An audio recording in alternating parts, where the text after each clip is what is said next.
முதல்ல இந்த கஸ்டடினா என்ன, அதை பத்தி கொஞ்சம் டீடைலா சொல்லுங்களேன். கஸ்டடினா நீங்க யார கஸ்டடி எடுக்கிறீங்க, இல்ல ஃபார் எக்ஸாம்பிள் போலீஸ் கஸ்டடி எடுக்கிறாங்க அப்படின்னா அந்த கன்சர்ன் பர்சன் என்ன பண்ணணும் என்ன பண்ணக்கூடாது அப்படிங்கறத எல்லாமே லா என்போர்ஸ்மெண்ட் டிசைட் பண்ற மாதிரி அவங்க டிஸ்கிரிஷன் கீழே இருக்கிறது தான் கஸ்டடி அப்படின்னு சொல்லுவாங்க. இன் ஜெனரல் கஸ்டடி வந்து 2 டைப்ஸ் இருக்கு.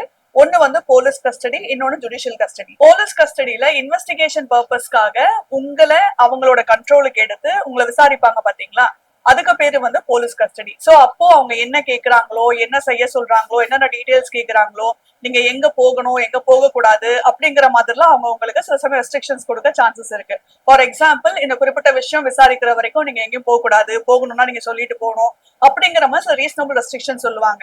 உங்ககிட்ட இருக்கிற டீடைல்ஸ் உங்களுக்கு அது தெரியுமா, இது எங்க இருக்கு, உங்ககிட்ட அந்த காப்பீஸ் இருக்கா, உங்ககிட்ட டாக்குமெண்ட் இருந்தா கொடுங்க அப்படிங்கிற மாதிரி எல்லாம் உங்ககிட்ட இன்வெஸ்டிகேட் பண்ணுவாங்க. சோ அந்த மாதிரி உங்களை ரெஸ்ட்ரிக்ட் பண்ணி அவங்களோட கண்ட்ரோலுக்கு எடுத்துட்டு போயிட்டு உங்களை விசாரிக்கிறதுக்கு பேரு போலீஸ் கஸ்டடி அப்படின்னு சொல்லுவாங்க. இந்த போலீஸ் கஸ்டடி அதோட பிரைமரி பர்பஸ் என்னன்னா விசாரிக்கிறது, எவிடன்ஸ் கிரியேட் பண்றது. இதுதான் இந்த போலீஸ் கஸ்டடியோட பிரைமரி மோட்டிவ். ஜுடிஷியல் கஸ்டடி அப்படின்னா ஒன்ஸ் போலீஸோட ரோல் முடிஞ்சு போயிடும், உங்ககிட்ட விசாரிச்சு முடிச்சிருப்பாங்க.